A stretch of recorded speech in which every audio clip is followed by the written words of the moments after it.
नमस्कार दोस्तों, मैं फरमान खान आप सभी का फिर से स्वागत करता हूं। तो दोस्तों, आज हम फिर से डिस्कस करेंगे एमपी हाई कोर्ट के मॉक टेस्ट 4 को, जिसकी पीडीएफ आपको हमारे टेलीग्राम ग्रुप में मिल जाएगी। और अगर आप अभी तक हमारे टेलीग्राम ग्रुप से नहीं ऐड हुए तो उसकी लिंक मैंने डिस्क्रिप्शन में डाल दी है। चलिए दोस्तों, शुरू करते हैं हमारा वीडियो। तो हमारा पहला क्वेश्चन है,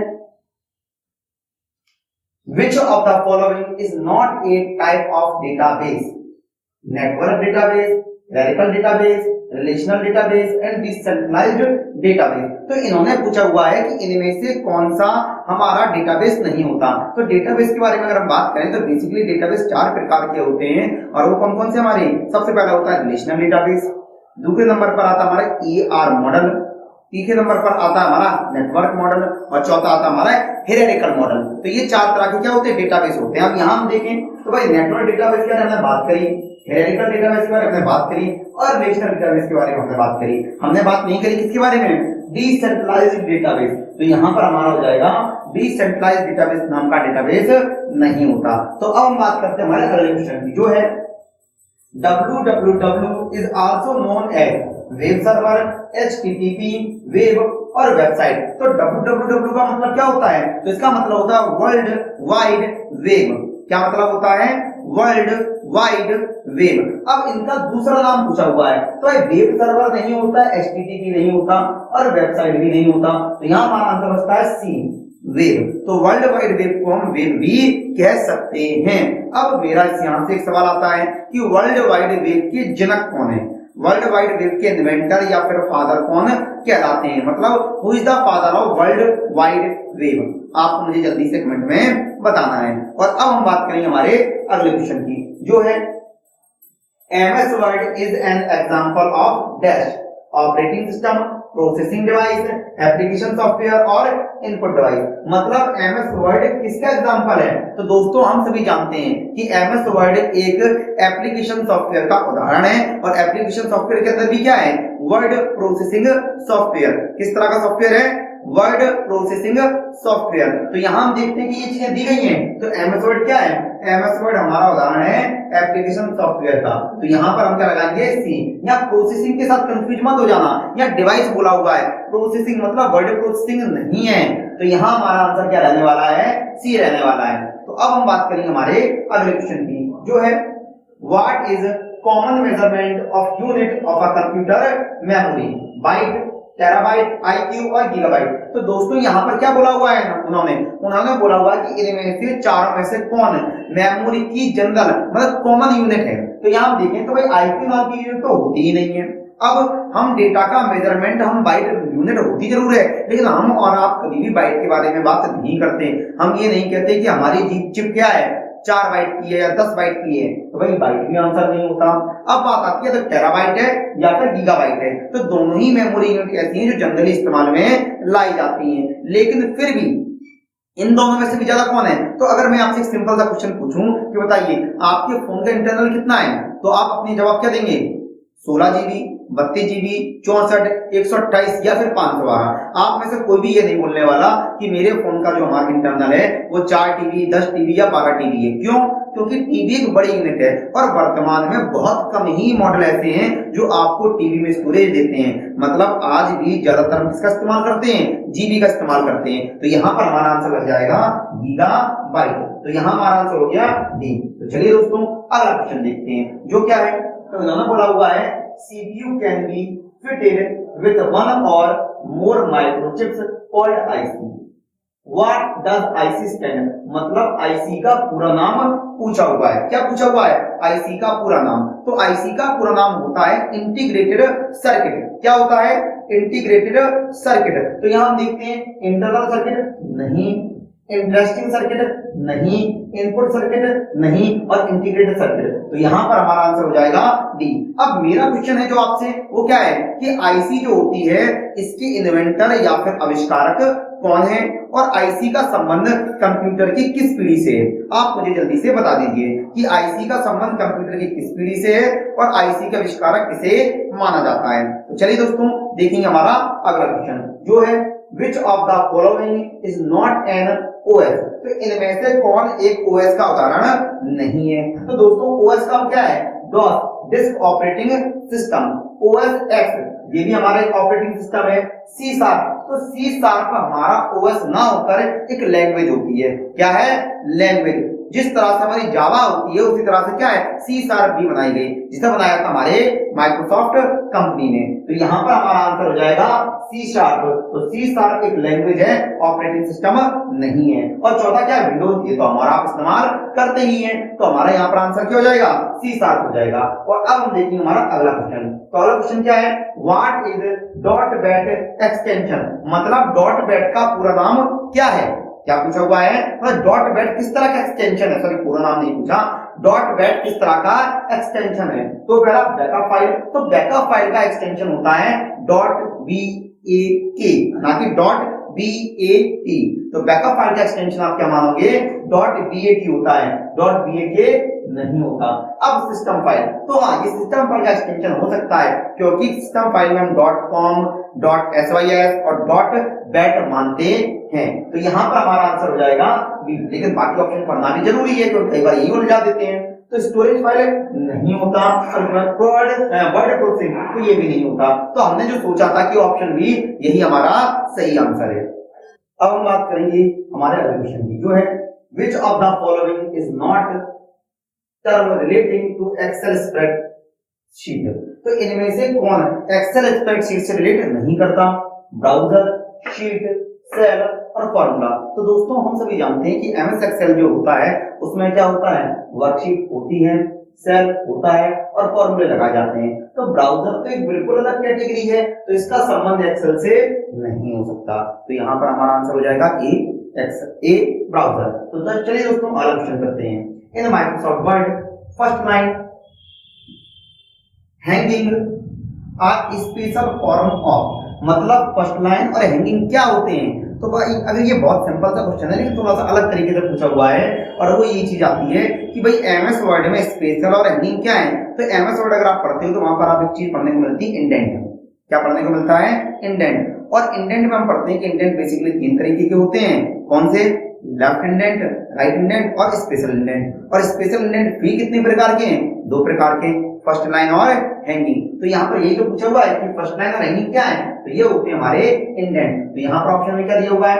इंडेंटेशन, अलाइनमेंट, स्पेसिंग और इफेक्ट। तो हमारा आंसर हो जाएगा ए, इंडेंटेशन। अब मेरा एक सवाल आपसे ये हो जाता है कि इंडेंट की और हम किस तरह डिफाइन करते हैं। अगर हम आपसे पूछें कि इंडेंट क्या है, व्हाट इज इंडेंट, तो आप कैसे एक्सप्लेन करेंगे, मुझे जल्दी से कमेंट में बता दीजिए। तो चलिए दोस्तों अगला क्वेश्चन करते हैं। Which of the following best describe JavaScript, मतलब JavaScript के बारे में कौन सा कथन सत्य है? Number 1, an object oriented language, a scripting language for graphics, a scripting language for database, a scripting binary language। और दोस्तों अगर आपको पता है जावा, तो जावा क्या है? जावा खुद एक ऑब्जेक्ट ओरिएंटेड लैंग्वेज है। अब यहाँ पर जावास्क्रिप्ट के बारे में बात कर रहे हैं, तो ये जावा बेस्ड स्क्रिप्ट लैंग्वेज के बारे में बात हो रही है, मतलब ये भी क्या होगी? ऑब्जेक्ट ओरिएंटेड होगी। तो यहाँ पर आंसर हम लगाएंगे A, an object oriented language for scripting. अगर ये लिख दें तो बेहतर आंसर हो जाएगा, फॉर स्क्रिप्टिंग। तो अगर हम बात करें कि जावा क्या स्क्रिप्ट क्या है, एक ऑब्जेक्ट ओरिएंटेड लैंग्वेज है जो स्क्रिप्टिंग के लिए यूज होती है। तो यहाँ पर हमारा आंसर है ए। तो चलिए दोस्तों अगला करते हैं। तो what is the full form of USB. तो दोस्तों यूएसबी के बारे में हम सभी को पता है कि यूएसबी का पूरा नाम क्या होता है? यूनिवर्सल सीरियल बस। अब 4 ऑप्शंस में ढूंढते हैं कहां लिखा हुआ है। तो यूनिवर्सल सीरियल बस पहले में ही लिखा हुआ है, लेकिन बाकी पढ़ लेते हैं। अनआइडेंटिफाइड सिस्टम बस नहीं, यूनिवर्सल सिस्टम बस नहीं, अनसीलेक्टेड सिस्टम बस नहीं। तो यूएसबी का पूरा नाम होता है यूनिवर्सल सीरियल बस। अब यहां से मुझे एक क्वेश्चन आपको बताना है, और वो क्या है कि यूएसबी के आविष्कारक कौन है? Who is the inventor of USB? और USB का सबसे नवीनतम संस्करण जिसका प्रयोग हम कर रहे हैं वो कौन सा है? तो आपको दोनों ही सवालों को जवाब मुझे कमेंट में बताना है। तो चलिए दोस्तों अगला क्वेश्चन करते हैं। तो अगला हमारा क्या है? Which of the following program enable you to calculate numbers related to row and column? तो यहाँ पर क्या बोला हुआ है? Enable you to calculate number, किसमें? रो और कॉलम में। तो दोस्तों यही हमारा फोकस करने वाली बात है कि भाई एक ऐसा प्रोग्राम जहां हम रो और कॉलम में काम करते हैं और कैलकुलेशंस कर पाते हैं। तो हम सभी ने पढ़ रखा है कि रो और कॉलम में काम और कैलकुलेशन ये दोनों ही टर्म रिलेट करते हैं हमारे स्प्रेडशीट प्रोग्राम से। डेफिनेशन क्या है? वह प्रोग्राम जिसका इस्तेमाल डेटा को रो और कॉलम के रूप में इंसर्ट कराने और उन पर गणितीय संक्रिया मतलब मैथमेटिकल कैलकुलेशन करने के लिए किया जाए, उन्हीं को हम क्या बोलेंगे? उन्हीं को हम क्या बोलते हैं? स्प्रेडशीट सॉफ्टवेयर कहते हैं, जो कि हमारे ऑप्शन ए में लिखा हुआ है। तो यहाँ पर आंसर हो जाएगा ए। तो चलिए अगला क्वेश्चन देखते हैं, जो कि क्या है? Which of the following is an electronic tool? ध्यान दीजिए, electronic tool that allow information to be input, information to be input, process, provide relevant output। तो यहाँ पर क्या बोला गया है? एक ऐसा टूल जो इंफॉर्मेशन को इनपुट करे, प्रोसेस करे और हमें आउटपुट दे। तो यहाँ पर क्या होगा कि यहाँ पर बहुत सारे लोगों का जो आंसर हो जाएगा वो हो जाएगा क्या? CPU। बहुत सारे लोग क्या लगा देंगे? CPU लगा देंगे। तो उन्हें को लगता है कि सिर्फ प्रोसेस करने के बारे में बात कर रहे हैं और प्रोसेस के बारे में बात कर रहे हैं तो CPU बेस्ट आंसर होता है। लेकिन यहाँ फोकस करने वाली बात क्या है? ये क्या है? इलेक्ट्रॉनिक टूल है जो अपने आप में पूरा डिवाइस है, जो अपने आप में पूरा डिवाइस है, जो कि CPU नहीं है। तो भाई एक इलेक्ट्रॉनिक टूल मतलब पूरा डिवाइस जो इनपुट भी करे, प्रोसेस भी करे और आउटपुट भी करे और स्टोर भी करे, मतलब ये चारों काम कर रहा हो। यहाँ देखो क्या लिखा हुआ है? इलेक्ट्रॉनिक टूल, इनपुट, प्रोसेस और आउटपुट। तो ये चारों काम करने वाला हमने एक ही डिवाइस पर रखा है और वो होता हमारा कंप्यूटर। यहाँ पर आंसर हो जाएगा डी, कंप्यूटर। अगर आपने इस क्वेश्चन को ढंग से नहीं पढ़ा तो एक आसान सा क्वेश्चन आप गलत कर बैठेंगे और ये चीज कॉम्पिटिटिव एग्जाम में बहुत होती है, सिंपल क्वेश्चन का गलत होना। और दोस्तों एक चीज हमेशा याद रखनी होती है कि हम जब भी मतलब सिलेक्शन से चूकते हैं एक आध नंबर से, तो वहां पर सबसे बड़ा महत्वपूर्ण रोल होता है सिंपल क्वेश्चन का, क्योंकि वहां हमने पूरा फोकस नहीं किया होता। टफ क्वेश्चन इतना महत्वपूर्ण रोल नहीं निभाते जितने सिंपल क्वेश्चन निभाते हैं, कि अगर आपने सिंपल क्वेश्चन भी गलत कर दिए तो आप कभी भी आगे नहीं आ पाएंगे। तो यहाँ पर ये सिंपल क्वेश्चन है लेकिन थोड़ा सा ट्रिकी है, तो यहाँ आंसर हमारा क्या है? D, computer. अब हम बात करेंगे हमारे अगले क्वेश्चन की। Which part interpret programme instruction and initiate control operation? Control unit, input, logic unit और स्टोरेज यूनिट। तो क्या बोला हुआ है? कौन सा हिस्सा क्या करता है? प्रोग्राम इंस्ट्रक्शन को इंटरप्ट करता है, इंटरप्रेट करता है और कंट्रोल ऑपरेशन शुरू करता है। तो दोस्तों हम सभी जानते हैं कि सीपीयू के 3 भाग होते हैं, एएलयू, एमयू और क्या? Control unit. 3 हिस्से होते हैं। तो कंट्रोलिंग में काम कौन करता है? सीयू करता है। कितना लिखा हुआ है? ए में लिखा हुआ है। तो यहाँ पर हमारा आंसर हो जाएगा ए। तो चलिए दोस्तों अगला क्वेश्चन देखते हैं। अगला क्या है? विच पावर पॉइंट व्यू, ध्यान रखिए, PowerPoint view display each slide of the deck as thumbnail, each slide and is useful for rearranging slide. तो क्या बोला हुआ है कि पावर पॉइंट का वह, क्या बोला हुआ है? पावर पॉइंट का वह व्यू जिसमें प्रत्येक स्लाइड को हम थंबनेल के रूप में देखते हैं और रीअरेंज कर सकते हैं। नोट्स पेज नहीं, स्लाइड शो नहीं, स्लाइड सॉर्टर और स्लाइड मास्टर। तो यहाँ पर हमारा आंसर हो जाएगा सी, स्लाइड सॉर्टर। तो स्लाइड सॉर्टर बहुत फेमस है और ये किस लिए इस्तेमाल में लाया जाता है? प्रत्येक स्लाइड को आइकन के रूप में देखने और उन्हें रीअरेंज करने के लिए। तो यहाँ पर आंसर हमारा हुआ सी। अगला देखते हैं, internet explorer fall under which category? तो इंटरनेट एक्सप्लोरर के बारे में बात की हुई है। तो ये किस तरह का सॉफ्टवेयर है? तो पहला ऑपरेटिंग सिस्टम है? नहीं है। कंपाइलर है? नहीं है।